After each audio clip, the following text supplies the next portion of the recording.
Hello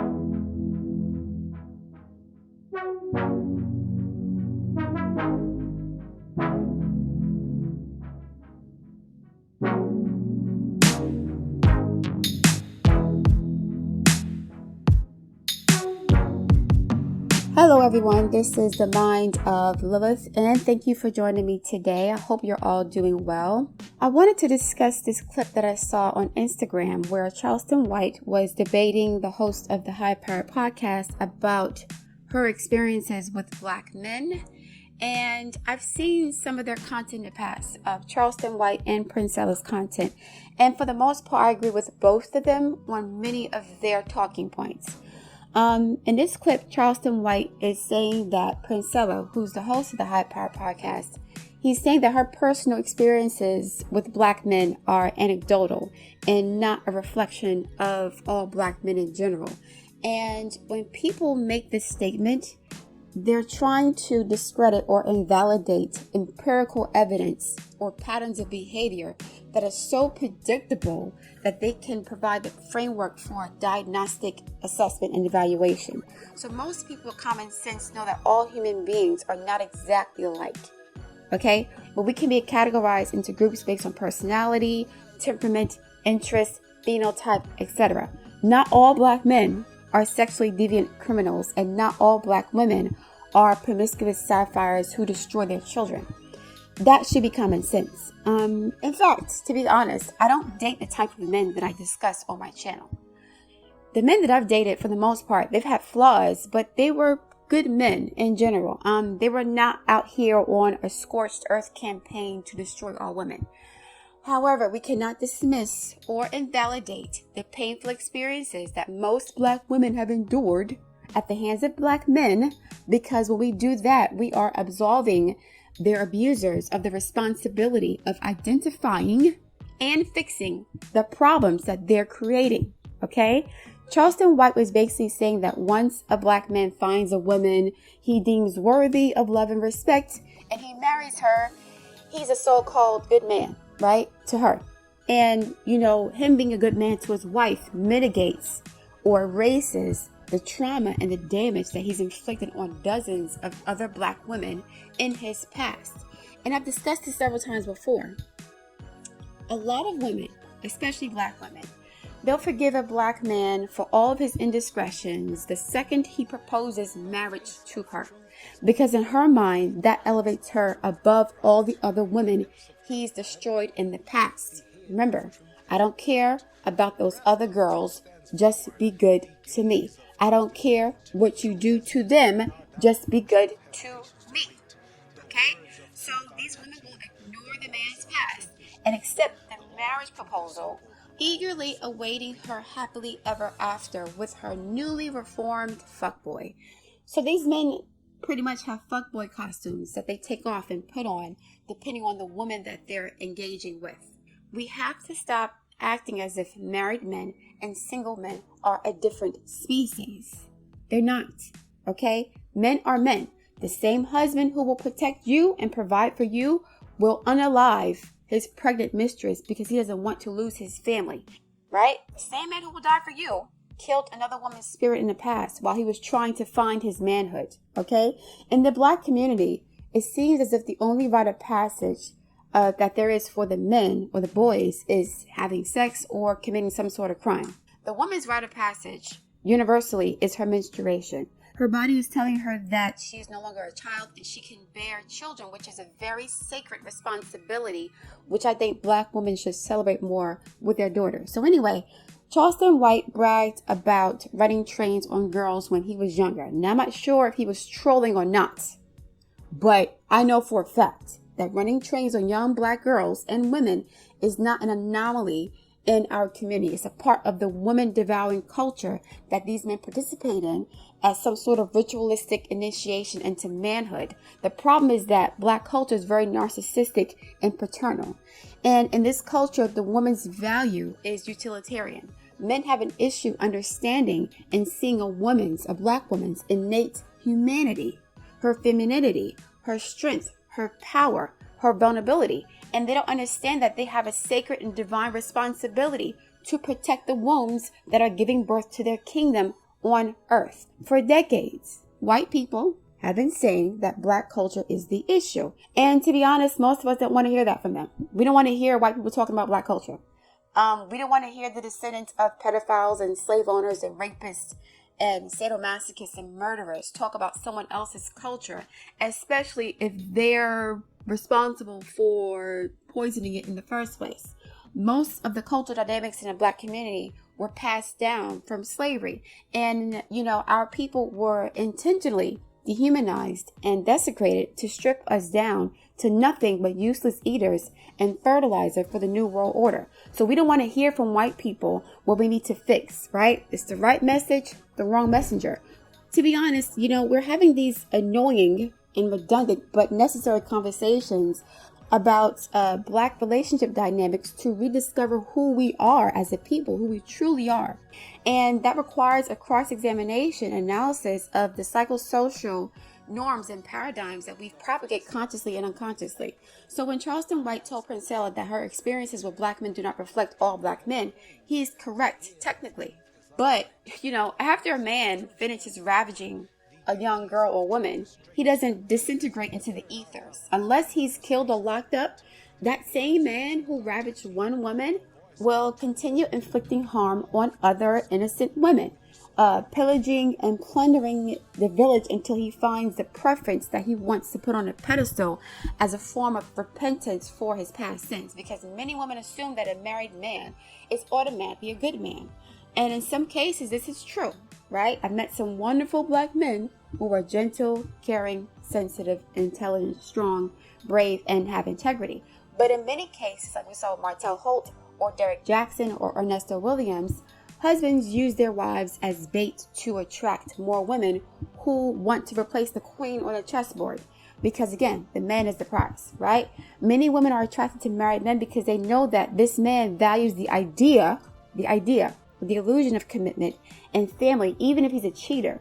So just because a black man isn't doing you dirty doesn't mean that he's been a good man to other women. A lot of these men have inflicted emotional, psychological, physical, spiritual, and financial damage on women who were left to pick up the pieces by themselves while these men get to gallivant onto the next victim, who might be the one who can tame his innate savagery.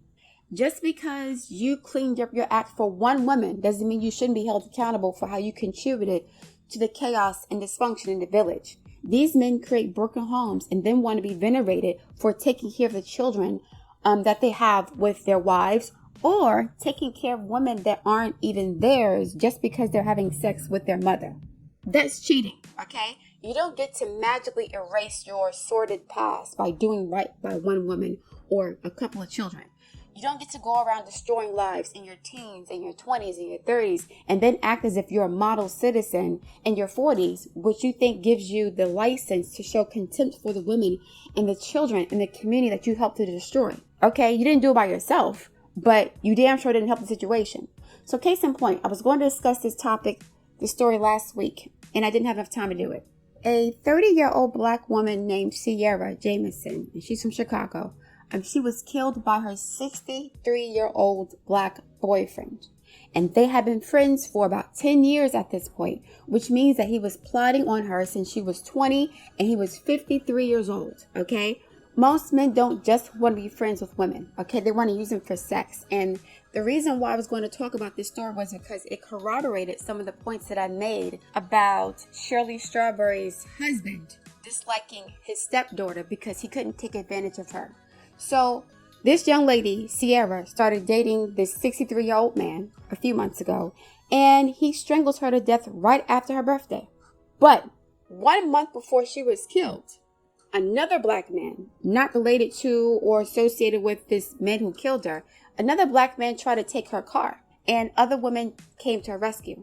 So we have a 30-year-old black woman who was attacked by 2 different black men in 1 month. Oh yeah, one more thing. She was a single mother, raising her autistic son, black son, by herself, which is why she was working so hard and had the money to buy herself a nice car that another black man tried to steal from her. So a single mother, black woman, who was abandoned by the father of her child, raising him alone, is attacked by a black man trying to take her car and another black man who basically ultimately killed her. So far, that's 3 different black men who have betrayed or abused this young lady, okay? Wait, where's her father? Because based on the article, it seems as if her mother had to call her brother, Sierra's brother, to check on her, and he found her body in the garage. Where was Sierra's father to warn her about dating a 63-year-old man? Why wasn't he there to check up on her, to protect her, right? So we have 4 black men, 4 different black men who don't know each other.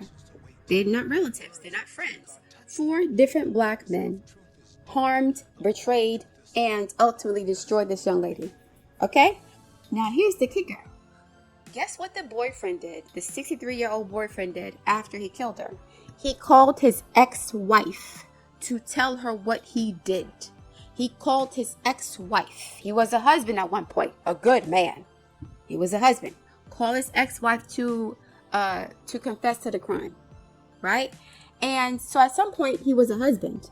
And I don't know why he got a divorce, but I wouldn't be surprised if he was at fault because, he killed an innocent young woman. So, there are more black women than there are black men in America. Yet somehow this young lady was betrayed by 4 different black men. The black man who left her to be a single mother to an autistic child. The black man who tried to take her car. The black man who abandoned her as a child, her father. And the black man who ultimately killed her. 4 different men. So these men should not be able to walk away from their transgressions, get married, be a good man to that one woman and say, see, I'm a good man. I didn't hurt you. I hurt somebody else. You can't blame me for what another man did to you. Okay, that's fine. But let's not act like just because a man hasn't hurt every woman in his life, it means that he hasn't hurt any woman in his life. So just because I haven't hurt you, it means that your experiences are invalidated, right? Just because I haven't had the opportunity to screw you over doesn't mean that I wasn't going to if I had the chance. That's the kind of game these men play. Again, I'm not saying that Charleston White is a bad guy. I think he's trying to do some good things in the community, but some of the stuff he said in the past has been ridiculous. Especially, condoning rape culture in a sense. Making fun of it, saying that that's kind of what men do or boys do to, bond and whatever. I'm not saying that he did it. I think he was trolling, but at least he was being honest about the things that happen in our community. He wasn't acting as if these young girls are promiscuous and mentally disturbed and angry and depressed because they're inherently damaged at birth because they're black women. There's always a cause and effect to these situations. And a lot of these men, they participate in destructive behavior and then they complain about these women for being destroyed. Like, how many women have you cheated on and seeded up and forced to get abortions before you found your wife? And now you're a pillar of the community. And the irony is, these black men rarely, if ever, hold each other accountable for their dysfunctional, destructive behavior to the point where now black women have to rely on the police to do their work for them. Just like many black women have to rely on the government to educate and feed and house their children, they have to rely on the government to protect them as well. And this is what I said before on my other channel.